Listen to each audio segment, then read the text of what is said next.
Hi everyone, thank you so much for joining us today and welcome to this month's Lunch and Learn Research Seminar on Grief and Loss, Understanding the Impacts of Placement Transitions on Foster Carers and Their Children. I'm Jessica Stewart, I'm the Executive Director of Family and Community Services, Insights, Analysis and Research, also known as FACSIA in the New South Wales Department of Communities and Justice. Before we begin, I would like to acknowledge that wherever we're joining today's webinar from across New South Wales, we're all living and working on Aboriginal land that was never ceded. I'd like to personally acknowledge the Bidjigal people who are the owners and First Nations people on the area where I have the privilege of dialing in from today. And I'd like to pay my respects to all First Nations elders past and present and extend that respect to our Aboriginal colleagues joining us today. I'd also like to warmly welcome all of you, our webinar participants that we have with us today. We've had over 900 registrations, which is really fantastic and really demonstrates the importance of this topic, not only to frontline staff, but to academics, policymakers, peak organisations and staff from across other government departments. The focus of these webinars is on research to practice and the evidence about how we can be working with children, families and carers. And in today's FACSIA Lunch and Learn webinar, we will be hearing from Dr. Margaret Kertesz from the University of Melbourne. Dr. Kertesz will present findings from research with foster carers across 3 Australian jurisdictions, highlighting the importance of acknowledging carers' deep emotional bonds with the children in their care, and emphasising the need for better preparation, training and support from foster care agencies. We will then have Andrea, Brash and Daniel Teitzel from the Department of Communities and Justice, as well as Loren Dumbrell, a care representative from My Forever Family, who will discuss effective strategies to support carers and their families. After the presentation, I'll be leading a Q&A session with the panel, so please make sure that you put any questions for our speakers in the chat during the presentations, and I can come to those at the end. And Margaret and our panel members, if you want to address some of those in the chat as well, you can. So please, everyone, ask questions as we go. I also wanted to let you know that we'll be recording today's session and posting it on our FACSIA webpage, as with all of our Lunch and Learn webinars. So if you have registered and have an interest in the webinar or want to share it with colleagues, we will send you the recording in about 1 week's time. So at this time, I'd like to introduce our presenter for the afternoon, Margaret Kertesz is a Senior Research Fellow at the University of Melbourne with over 2 decades of experience in the area of out-of-home care, child protection and domestic and family violence. Her recent research has focused on practice and policy development, intersectoral collaboration and knowledge translation. She works closely with service providers to promote good practice and the systems that support it, including a range of projects on cross-sector collaborative work. Thank you so much for joining us, Margaret. After the presentation, we'll have a discussion with our panel members who I'll introduce after the presentation. So thank you so much, and please go ahead. Thanks very much, Jess. And I'd like to echo your acknowledgements and just mention that I'm in Melbourne and on the lands of the Wurundjeri people of the Kulin Nation. So this research project started with a conversation between a carer and MacKillop Family Services, where that carer had been caring for a very long time, and then a child left their care and they just fell apart emotionally, just couldn't get over the grief of that child. And they were talking to MacKillop about what sort of supports were really available for carers. So the research was really looking at understanding this particularly difficult point in foster care, which is a difficult area to work in anyway. And I'm going to be talking mainly from the perspectives of carers today, just to give you a flavour of the survey and interviews that we did. Now, I just need to sort my slides out here, take control and... Right, so there were 4 phases to the research. We did a literature review. We sent an online survey out to carers in 3 jurisdictions, Victoria, New South Wales and Western Australia, which are the jurisdictions where MacKillop operates, and had 133 responses. We then conducted interviews with 17 carers across those 3 states, and also the adult children of carers, a small number of those. And then we took the findings, what carers were saying, and we consulted with MacKillop foster care professionals. Now I'm going to really focus on the first 3 of those today. First of all, I just wanted to mention some concepts that I found really useful in thinking about loss and grief for carers. Carers are expected to take children into their hearts and families and then let them go as if they hadn't done that. So first of all, role ambiguity. So carers really know these children very well, but they're not always recognised as a member of the care team. Then the ambiguity is that they're kind of expected to act as a parent, but then recognise the birth family's attachment as the child's primary attachment. And it then is connected with the concept of ambiguous loss, which is associated with Pauline Boss's concept of family boundary ambiguity. And this is the dissonance between perceived psychological membership of a family and the members of the family who are physically present.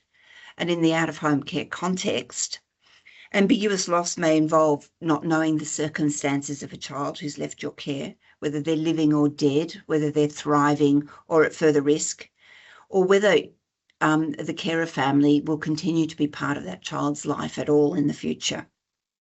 And this boundary ambiguity is central to the experience of placement endings, and the associated unresolved grief can be detrimental and cumulative to the overall well-being of a family. And thirdly, the concept of disenfranchised grief is an experience that many carers have. So although losses vary depending on the length of placement and the situation, there is always some level of grieving, and many carers have found that the end of a placement is just passed over without recognition, and the grief associated is not recognised perhaps by the carer's family or their friends, or even by the professionals involved, which means that there is no space for grieving or for resolving grief. So hold on to those ideas as we go through what carers have said. So I want to start by talking about what are the experiences carers talked about in relation to placement transitions. So as I've mentioned, they know they're expected to provide a loving relationship for foster children and then be ready to relinquish them. So carers go into this knowing that. The attachments between carers and children do differ depending on the length of the placement, for instance, and the personality of the child. Sometimes there is always one child that will creep into a carer's heart. But it's not always recognised in practice, as I mentioned.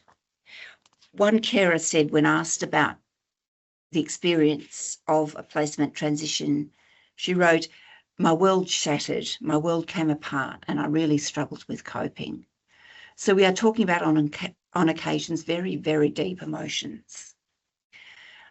And finally, whether this was a carer's first placement ending or whether they'd been caring for years and had a lot of experience, the message was that it's almost always difficult, regardless of the level of attachment or even whether the placement ending is planned. It's just always a difficult time. In the survey, we asked what's generally the impact of children leaving placements, the impact on carers. Now, if you look at the 2 sectors on the right-hand side of this circle, it's more than half who said generally it's very negative or a negative experience. If you look in the top left-hand corner, 1/5 of respondents suggested it was positive or very positive. And then there's a quarter who kind of were neutral or mixed. And I think the message from this is that it's very mixed experiences. There's lots of things going on, but it's never easy. So we also asked what made the experience difficult of placements ending. And it was mostly about the reason for the placement ending and the way it ended, what was happening for the child, as in, how it ended for the child as well as for the family, and where the child was going. Was the child going to a situation which the carers felt was unsafe? And also the level of professional support care and families received. These seem to be the key factors that affected the experience. So I've mentioned the deep connections carers can feel.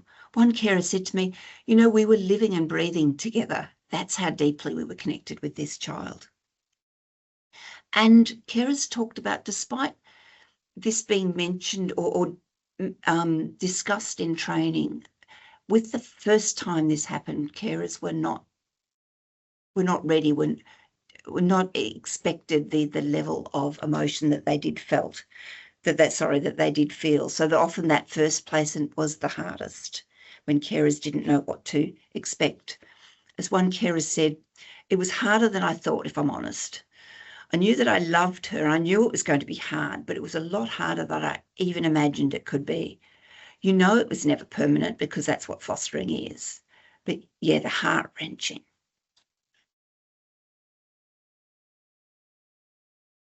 So carers feel many different things when placement ends. Grief, yes, mourning. Many carers just get on and are very busy, partly because that's their normal way, but it's also a way of coping. A feeling of emptiness, feeling of relief or guilt, and sometimes anger. So a whole range of feelings can be going on at a time when a placement ends. One carer, when she was talking about her first placement, really, this quotation really encapsulates it for me. She said, I still feel guilty to this day when they drove off, because the child didn't know she wasn't coming back. We all cried. My husband says it's unfinished business. We're all a team for her, and we were really sad. But it was also a relief, which sounds awful, but, I'm a lot older, and I know, and you forget how tiring toddlers are. And it was also a relief because it was a constant battle with the agency, whereas I don't feel that now. Sad, but it was a reprieve, I guess, and it was just sadness. I thought about her all the time. It was because there was no follow-up at all. You don't hear anything. It's not like a breakup. It's like someone dying. I'd think about her daily. So you can hear the range of feelings this carer felt, trying to manage all those different contradictory feelings. And it does vary according to that relationship with the child, how long the placement's been, the systems issues, the way and the reason the placement ends, where the child's going, all feed into these the different feelings that carers might have.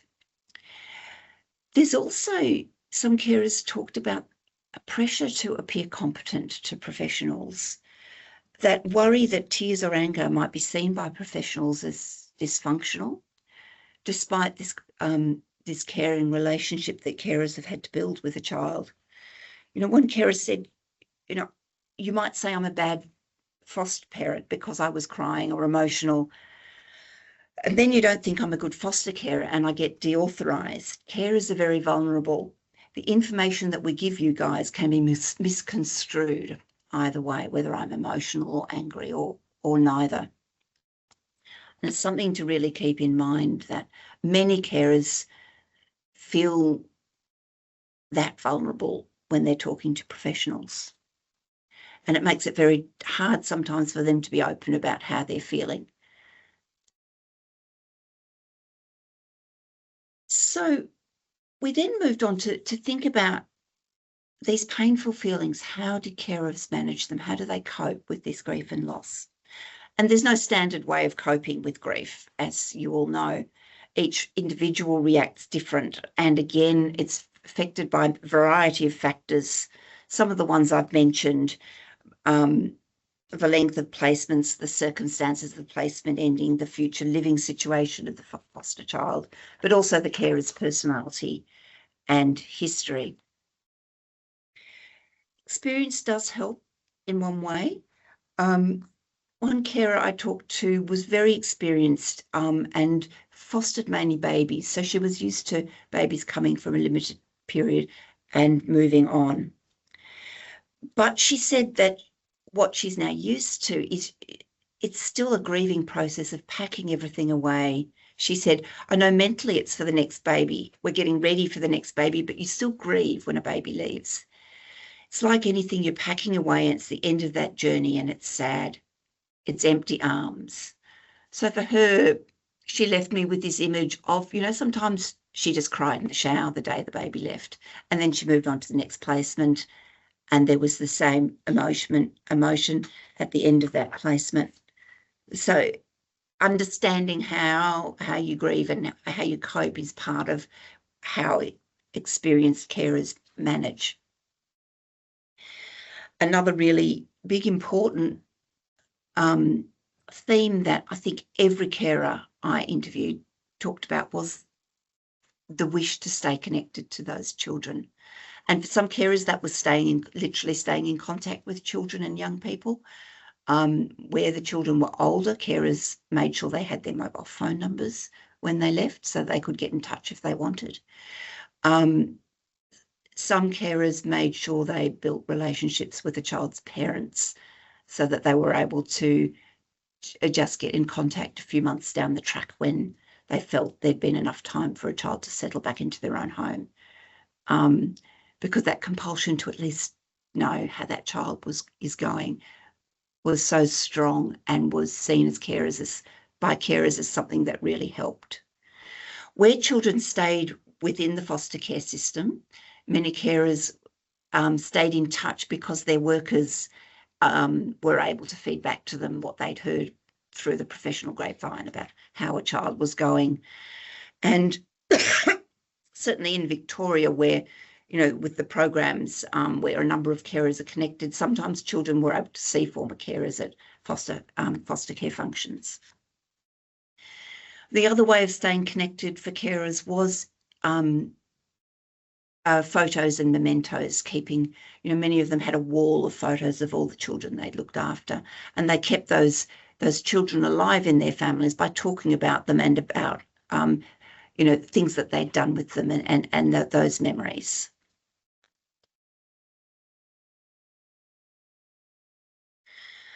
This shows some of the themes that came from the survey results when we asked about how do you manage.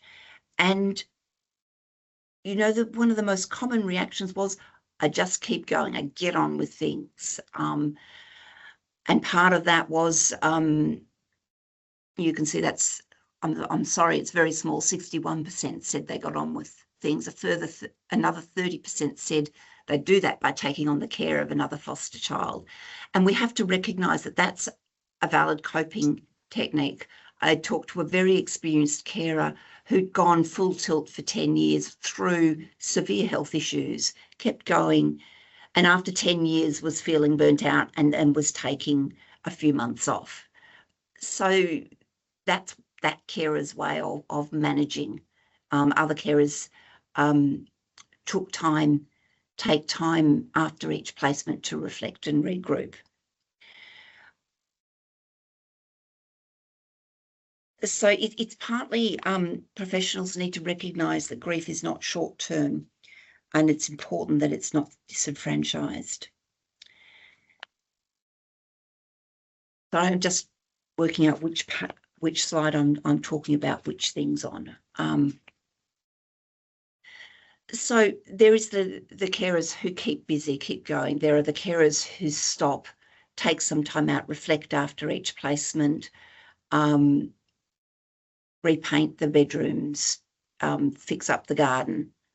And part of that is reconnecting with normal life outside fostering, sort of regrounding, regrouping as their own biological family, taking a holiday, those sorts of things as ways of regrouping and picking up ready for the next placement. The most common way of managing that carers talked about was literally talking and debriefing. And it was interesting to see that mostly that was carers talked with their partner or with friends. Far fewer carers mentioned talking with a foster care professional as a way of debriefing, and even fewer went and got formal counselling. Following these themes up in the interviews, I think the key message is that, again, every carer family is different. Every individual in a carer family is different, and a whole menu of options needs to be available. Some carers wanted to talk to somebody, a professional they knew within the program or who'd known the child. Other carers actually wanted to talk to someone who had nothing to do with the program and who were quite separate. So the range of options needs to be available, because it will differ with each family and with each placement ending. Key theme was, though, about preparation, that anticipatory grief is a thing that can be managed as well. One carer described it as preparing our hearts. Many carers do this themselves, particularly with some experience, but it's particularly important for carers when they're going into their first placement ending, because I think that's quite often, if carers are not feeling prepared, for many carers it's like, this was too hard, I can't do this again. And coaching them through so they can see that there are ways of getting through this hard time is a way of keeping carers in the system, healthily in the system. So partly that's about pre-accreditation training and some education about grief and loss and what that might mean and ways of dealing with it. And doing that both, in the pre-accreditation time, but also through online resources, because we all know you don't take everything in with training, and experiential learning is a really important part of understanding how, learning how to deal with difficult issues. So having resources that you can go to when an issue hits is really important too. And so it's the coaching and walking alongside that's part of that experiential learning, where professionals can really help carers, particularly in the first time or with the first really hard placement transition. One really experienced carer, she said her advice to professionals was, when this placement ends, ask questions like, how do you think you're going to feel? What are you going to need from us? Do you need time, or do you want another child straight away? What do you think your family capabilities are going to be? And she said, particularly for that first grieving experience of handing a child over, I think it really needs to be focused on, and the carer needs to be baby stepped through the process. So it's not enough just to say, when you get to your first placement, this will happen. It's like talking it through each step, planning the end of a placement. How are you going to say goodbye to this child? With luck, you'll have time to organise that. If you don't, if you're given very short notice, how are you going to organise that so you and all your family members have a chance to feel you've said goodbye, and the foster child feels that chance? Are you going to leave a letter in their file for them to read at a later stage? How are you going to cope with the loss of that child? How does your family usually cope with this? Some carer families find it easier to think in advance than others. I want to digress for a minute to talk about biological children of carers. As I said earlier, we interviewed a very, very small number, and it's an area I am hoping to do some more consultation in. But the message we heard from the adults who had grown up in foster family, but also from carers, was that children are part of the foster family care team, and mostly they want to be recognised as that. As teenagers, they do a lot of the caring and nurturing alongside their parents. Children's and young people's experiences are as individual as adult foster carers' experiences are, both in terms of how they get on with the foster children in the family, and the feelings of grief and loss that they might feel, or relief that they might feel when a child leaves. Most carers believe that they understand their children and are best placed to support them. But we do know from the small amount of literature that children may hide their feelings from their parents. They may not feel that their parents will understand their feelings, or they may be wanting to protect their parents who they see as very invested in looking after foster children, and not want to upset them more by talking about their difficult feelings. Children and young people want information, training and debriefing too at an appropriate developmental age for them. And professionals need to be aware that sometimes carers are so invested in looking after a foster child or the needs of that foster child that they may overlook their children's needs. So professionals do need to consult with the foster family children as well. Someone just said they can't see the slides. I'm assuming that's not a technical hitch from this end. Finally, talking about the sorts of support carers are wanting from professionals. And there are two things here. One is tailored for each individual family and each individual placement and each individual family member. And the other is what I've put under the umbrella of what I was calling authentic relationships. So actually really knowing a worker or a program, really knowing a family and the members of the family, what they need, what their experiences are, what their interests are, so that the response and the assistance is not a kind of generalized bureaucratic response, but is something personalized. And these on the slide here are some examples of that carers gave.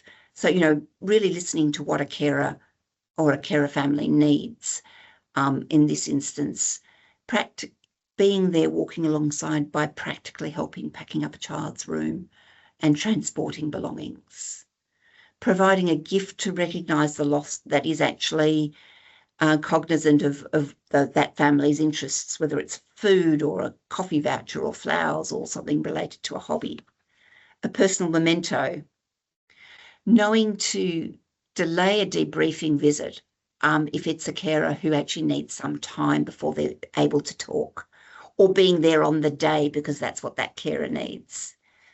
Knowing with experienced carers that some placements you don't need to do a full debrief, because with experience, some placement transitions are routine. And so getting the response at the right level. And finally, actually being aware that foster families are not homogenous. There is a primary carer, there is a partner, who, even though they may be mostly working outside the home, they'll have their own reactions. There are the children, there are grandparents, and they all are impacted at some level. Just want to finally finish by acknowledging MacKillop Family Services and their role in commissioning the research and being responsive to the findings. The professionals I consulted were all responsive, but many of them didn't feel confident that they knew enough about grief and loss to support care as well. And I wanted to point out that professionals need support in training, but also support in this difficult field as well.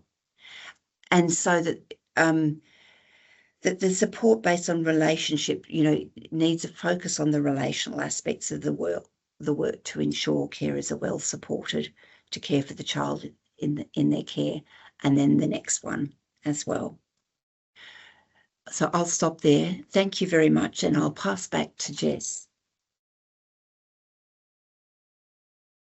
Thank you so much, Margaret. That was a really wonderful presentation and some really important messages that are coming through on the chat, which we can come to when we get to the panel discussion at the end.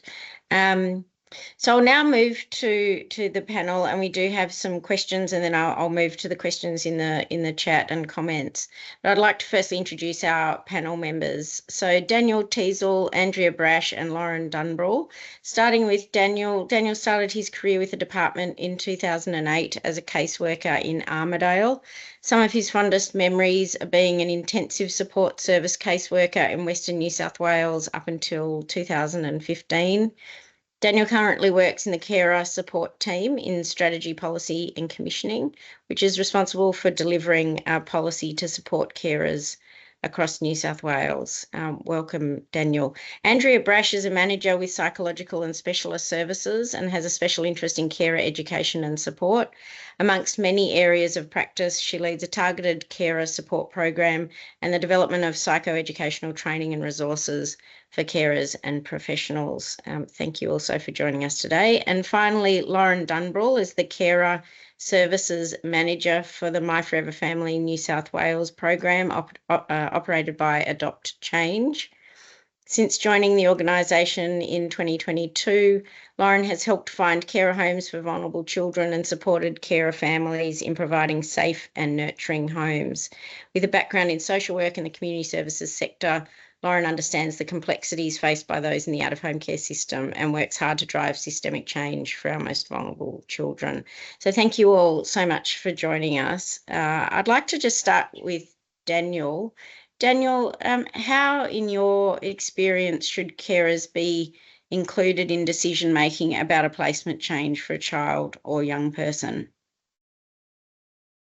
Thanks, Jess, and thank you, Margaret, especially for your insights and your research. It was really interesting and plenty to reflect on there. I did want to acknowledge today that we don't have any carers on the panel, but in sort of thinking through the topics and some responses, I've actually spoken to a number of carers. That's something that we certainly would consider for future panels, hearing directly from carers. But it's a really good question. So we've heard all of this research about grief and loss and understanding the impacts of placement change.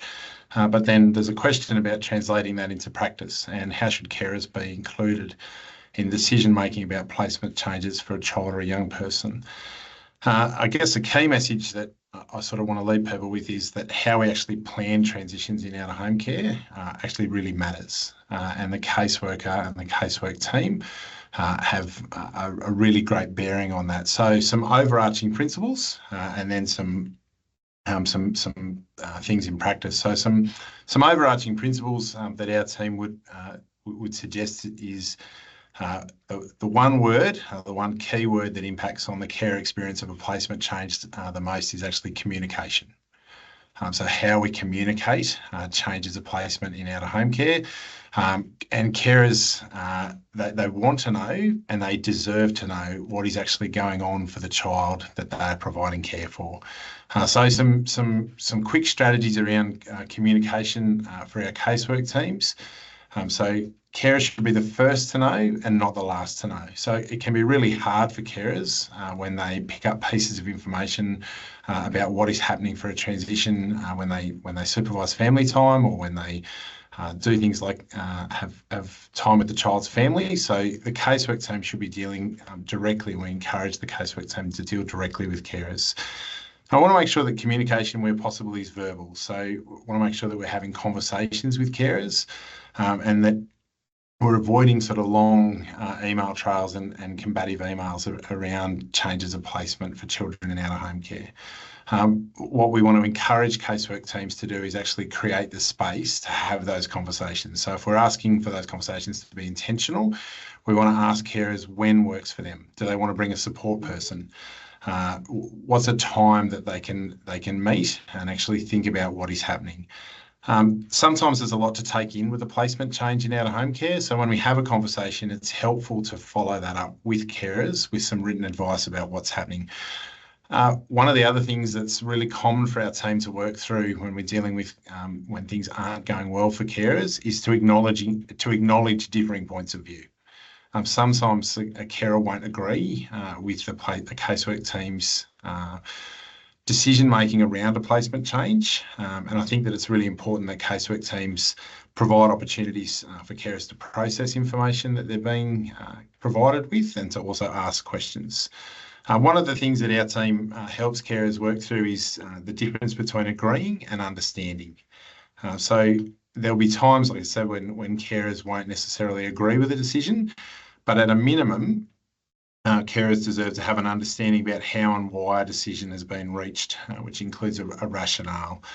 And I think there's a challenge there for casework teams to be as transparent as possible with carers, which isn't a practice that we've necessarily sort of done in the past. And I think just to sort of cap off the communication point, a lack of involvement makes the decision immeasurably harder for carers. So when feedback from a carer recently has been as recently as last week has been not only do I not agree with the placement change, but I don't even know what's actually happening with the placement change. So we need to make sure that our communication with carers is meeting the mark. Like I've said, it's important to differentiate between the decision to change placement and then decisions about transition planning. So carers should actually have a role in both. Decisions around placement changes, but also once a decision has been made to change a placement, how that is done. And I think that one of the things that we need to challenge our casework teams around is that just because a carer doesn't necessarily agree with a decision, that shouldn't discount their input into transition planning. So what does that sort of look like in practice? Well, we say that carers are experts about the children that they're providing care for. So we actually need to make sure that our practice mirrors that, and it needs to be translated into meaningful actions and not just something that we say that carers are experts. So we would say start off by asking the carer, what does the child need from the adults to best support a placement change? So that's the question that we should be going to carers when we first know that a placement change is going to occur. What does this child actually need from the adults in its life to best support the placement change? So a message to casework teams and also carers, so be prepared to compromise.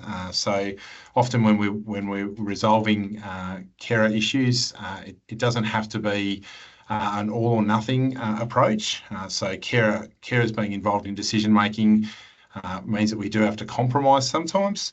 Ask carers what would be helpful for them in the process. So some really great questions there from Margaret during the presentation about carers and their families, carers knowing their families.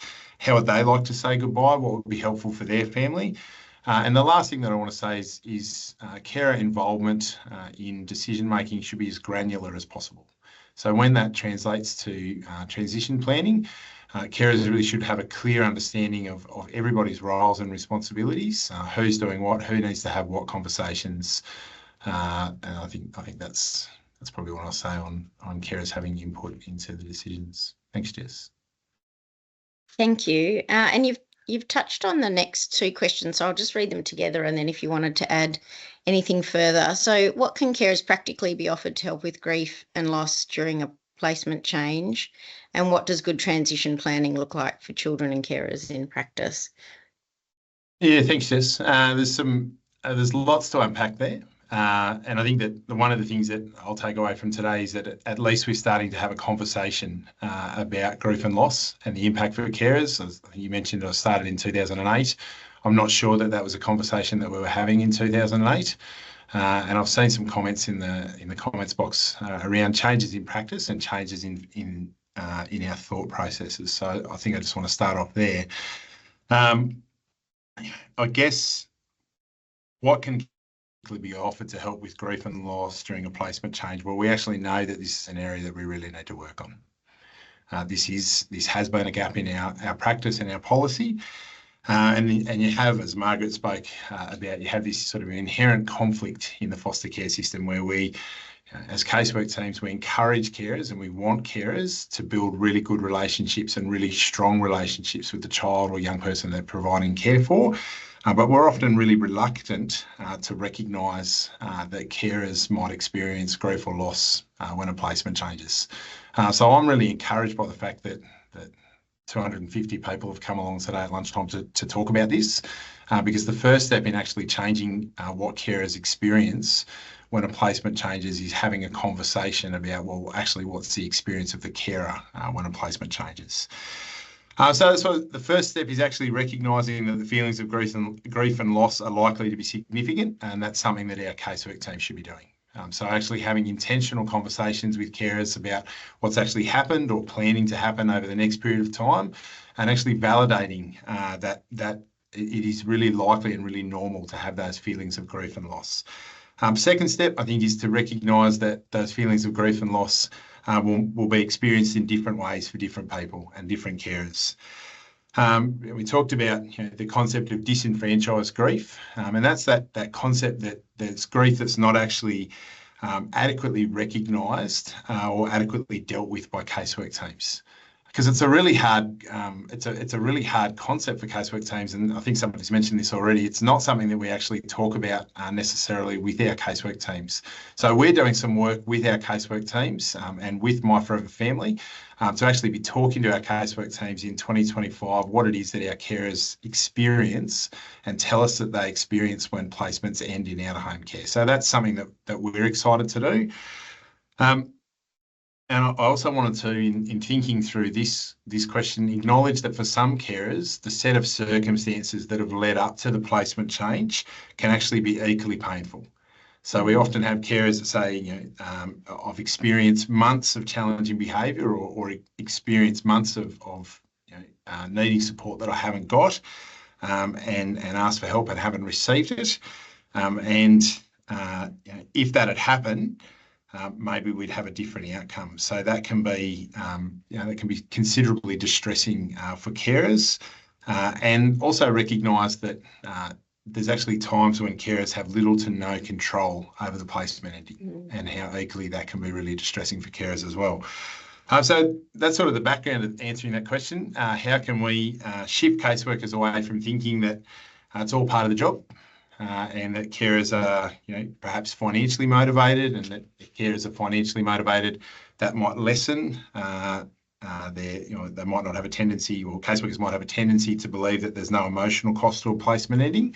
So that's some of the work that we're doing with our casework teams around looking at, well, actually, what is the motivation that carers actually have for caring? So some practical things that caseworkers can do. So start by recognising the relationship is significant. Recognise the loss, create an opportunity for carers to talk about what they're experiencing and that they're entitled to experiencing. So that was a big one for me. I think that it's very rare in CSCs that we actually make time to say to a carer, I actually want to come out and see you and talk about what's happening at the moment. It's not tacked on to the back end of it's not 5 minutes at the back end of a home visit. It's not a 5-minute phone call at 4:30 when carer's trying to prepare meals or is in a routine, but it's actually an intentional action to say, look, this placement's changed or this placement's changing. I want to come out and speak to you about how that's going for you. And that provides the caseworker an opportunity to acknowledge that loss. And I think Margaret had a great point there that it's not just loss for the carer, it's actually loss for other family and other friends in the carers network, and also the child's network. We do have My Forever Family. Loren's joined us today. Welcome, Loren. So My Forever Family and ABSEC provide a really valuable role to carers around support and advocacy, particularly where there are communication gaps. And I think the other thing that I want to stress today is that we know that we have gaps in providing tailored, customised support. So that was another point of Margaret's, that this needs to be individualised for carers.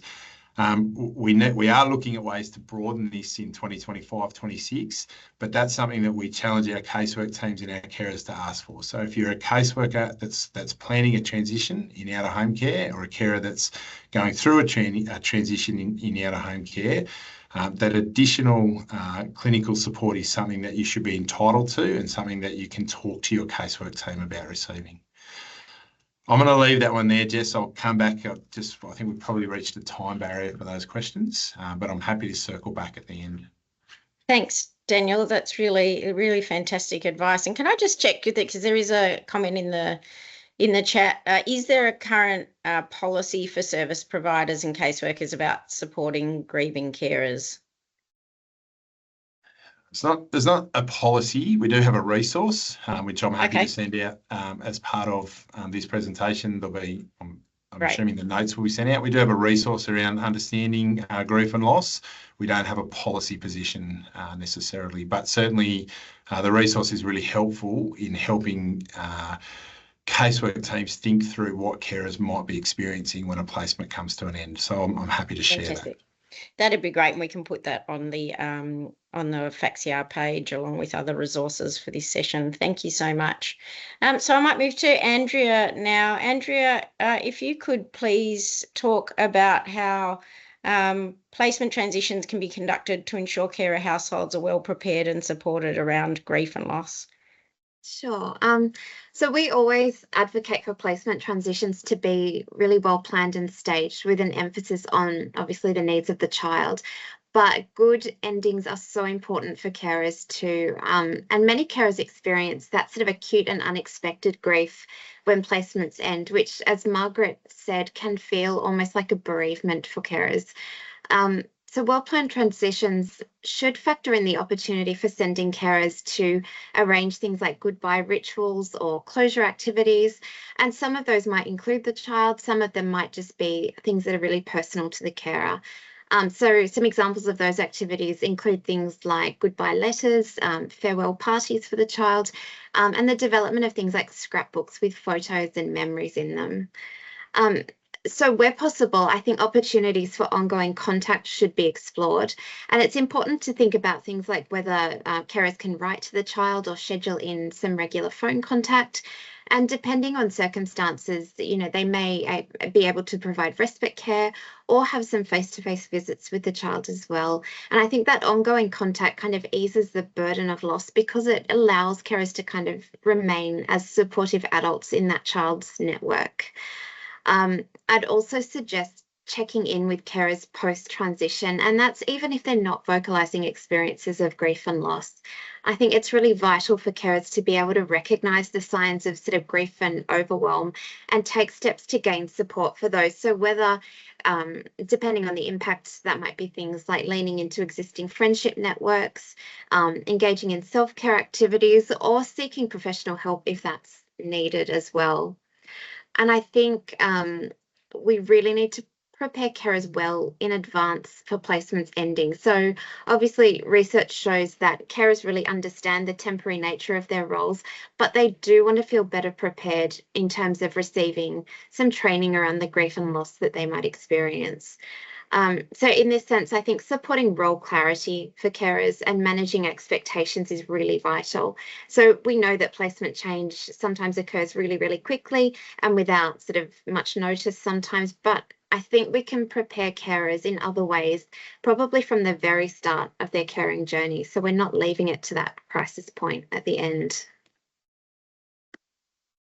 Thank you. And Margaret spoke about disenfranchised grief. Are you able to comment on this experience for carers, particularly in the emergency foster care space? Yeah, so disenfranchised grief, I think, is something that many of our carers experience. And it's that sense, as Margaret and Dan have touched on, that they're not really entitled to feel loss when a child leaves their care. So I think there's often a belief that carers kind of know what they're getting into.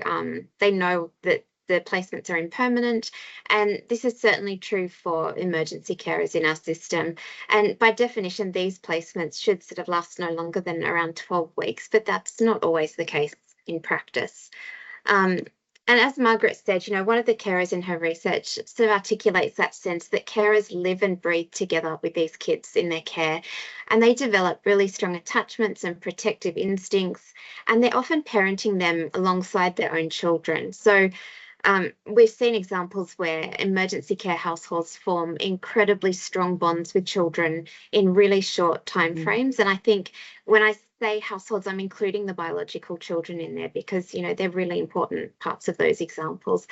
And this is where support around role clarity and that sense of preparation for endings really should encompass the whole carer household, the whole family, not just the adult carers. I think one of the risks with emergency foster carers is that they're sometimes seen as a bit of a temporary measure. So someone that perhaps isn't too invested in the processes or decisions that occur around the child. And this means, I think, that they can be sort of left out of important conversations or not welcome to participate. And I've seen some very short-term carers experience grief in these situations where they feel like decisions are completely out of their control. And I think that's kind of added to the experience of loss and isolation that they've felt. Emergency placements can also end quite abruptly. So particularly when longer-term kinship placements are identified, sudden transitions sort of mean that carers can miss that opportunity to have goodbye rituals, things like that. But in those situations, I think there are often opportunities to support good goodbyes after the transition has occurred. So we can actually go back and do some of that reparative work, maybe through farewell letters or phone calls and things like that. And just briefly, you know, as Margaret said, carers often try to hide those feelings of grief and loss because, you know, they're worried that as professionals, we will think, you know, it's dysfunctional. They're too emotionally involved in the situation. So I think it's really important to check in with all carers after placements end, even those that are in really short-term arrangements, and just validate those experiences of grief and loss. And if you notice them struggling, make or suggest appropriate therapeutic referrals. And I think this can really be the difference between retaining some incredible carers in our system or losing them completely in some circumstances. That's great, thank you. And something we haven't touched on yet, but more about relative and kin carers. So not all grief and loss is experienced by carers is around placement ending. So are you able to speak a little bit about how grief can impact relative and kin carers? So we have talked a lot today about grief and loss associated with sort of placements ending in foster care, but I think for rel kin carers, there are some really complex layers of grief that can be associated even with transitions into care. So rel kin carers can experience grief around things like the loss of life as they planned it. So say for our grandparent carers, this is often, you know, that sense of slowing down in retirement, but there may also be impacts around things like careers or other family dynamics that are going on. So taking on the care of a child, can be really isolating from their established support networks. There's suddenly less time for things like social activities or hobbies and self-care, things like that. So these changes might sometimes be sort of coupled with a sense of distress or resentment, especially if the situation was really unexpected. So I think it's important to support regular respite opportunities for kinship carers and encourage them to sort of include self-care in their routines. Many relative and kin carers will also grieve the loss of the previous relationship that they had with the child. So that sort of shifting relational dynamic, I guess, from, you know, like from grandma to a parental figure can be really distressing and really difficult to navigate. So supporting the development of routines that maybe include some treasured activities or elements from that previous relationship is really important. And there will be parts of the relationship that have to change, but there are also some things that will stay the same, and it's really important to highlight those as well. And just quickly to end, I think, you know, it's important to remember that rel kin carers may also be grieving their connection with the child's parent. And in some cases, you know, care is required because there's been a bereavement, someone's been imprisoned, or, you know, they're sort of abusing drugs. And I think all of those things constitute a loss for that rel kin carer. So we really need to encourage them to be seeking therapeutic support where that's required, and just genuinely validate the complexity and the sort of layers of grief associated with kinship care, because some of them are very similar to foster care and some of them are really unique as well. Thank you so much, Andrea. And now I'll move to Loren. So Loren, what are your reflections on the research that was presented on how placement endings impact young people, carer and networks from your experience? So when I was reading over the research, it all sounded very familiar, the same feedback in the comments we get from carers. And we do get mixed feedback from different agencies on how placements are ending. So I guess, you know, a large percentage of our calls are from people who are experiencing end of placement, and which can include planned moves, unplanned moves, you know, restorations, young people self-placing. But all the feedback we get is that the placements, there are a lot of grief and loss associated. Carers feel, some carers, feel guilty about the end of the placement and how they're feeling. And the main thing we get back is that they were never prepared for it. There was no support when it happened. There was no discussion around it. I want to echo what Dan said around communication being the key from the agency. Agencies do need to be more transparent and open, have these hard conversations as early as possible, and then give the carers actual feedback on how the decision was made and why that decision was made. And then having them involved with the planning and what it should look like moving forward. They're the ones that live with the children every day and know these kids the best. Carers, I feel that they're left out in the cold. They're offered EAP EAP support, which is not enough for them. They need professional counselling to be able to be supported. Carers do feel that if they do seek that support, they're going to be looked at as carers that aren't coping, and it can risk their placements moving forward. So having that more professional support and having people that understand the out-of-home care system providing that support, because it is complex. There is a lot of emotions and different emotions involved. I'm trying to cut it down a bit for you guys because I know we're running out of time. Change of caseworkers need to be trained up in regards to end of placement and how to manage those emotions for the young people, carers, birth families. Everyone needs to be included in it. And I feel sometimes the young person's voice is lost in it and what they want moving forward, especially around when it is end of placement, how that contact's going to remain in the future. And I feel that discussion's not had on early enough in it. And sometimes, as I've seen in the chat, people are saying that contact is just cut, and they're saying it's not in the best interest. That's not looked on again later down the track. So I think that's something that needs to be really looked at, and having the carers' thoughts around what contact should look like with family, extended family time, and having the foster carers in there, what that's going to look like moving forward, and what the young person wants and how much family contact they want with their foster carers, especially with the siblings that they have in that placement, which could be biological siblings or could also be siblings from another placement, another family that's in that home. I think, training caseworkers is really important. Change of casework also is a big barrier. A few cases I've supported recently is those carers were having those ongoing conversations with their previous casework if this placement ended, that they wanted to have care of that child full time, but that wasn't passed on when the new caseworker came on board. So those conversations were lost, and end of placements happened because of that. All the recommendations I include, we need to have better training in the beginning when carers are onboarded around grief and loss and what that's going to look like. And having that ongoing training throughout and having those open discussions, I think is really important. Thank you so much. And you've touched on some of this, but how can My Forever Family support carers through this journey? Yep. So as you know, Dan mentioned before that we're doing some training for caseworkers in 2025, which is going to touch on this topic. And I think it's really important that all the DCJ caseworkers get along to those trainings. We also have our carer support line, which carers can ring up 9 to 5, Monday to Friday, and that will we can do advocacy work. We also have carer coaching, which has been really helpful with carers that have come with grief and loss and managing that around end of placement. So there are 3 one-on-one sessions that we have with our CST team. They've been really beneficial and had some really good feedback around that. And we also have some training. We just had some training on loss and grief, but the training calendar is always getting updated and more training introduced. I'll cut it there so you guys can throw back.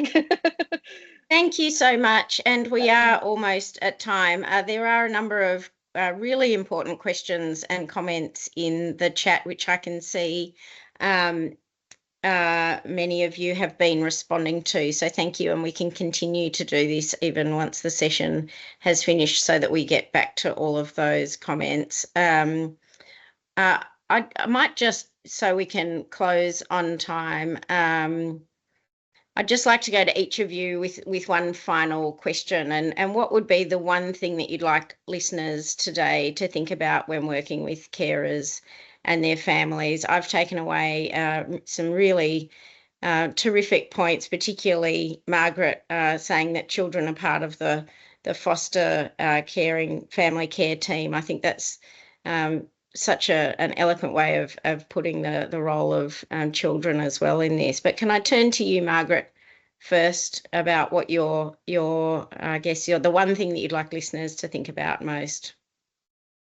It's very hard to just pick one thing, Jess.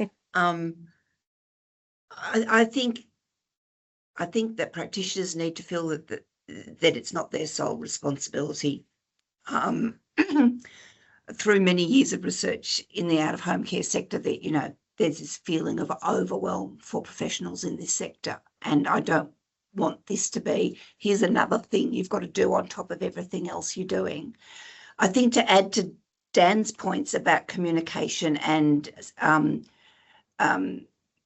conversations that are intentional, is actually also, when you're doing the day-to-day stuff and you're ringing every week to make reactions, the manner in which you do that the way you have those conversations actually builds in support without it necessarily being extra time as well.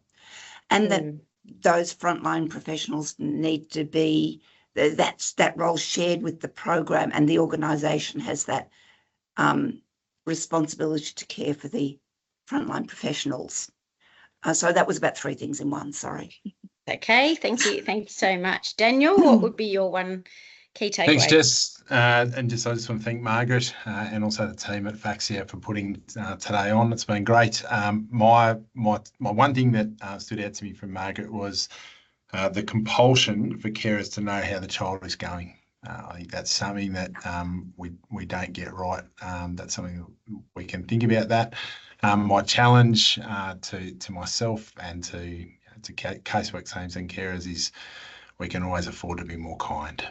So when we're doing transitions in out-of-home care, are we working as a team? Are we being kind? But I thought that was great today. So thank you, Margaret. Thank you, Andrea.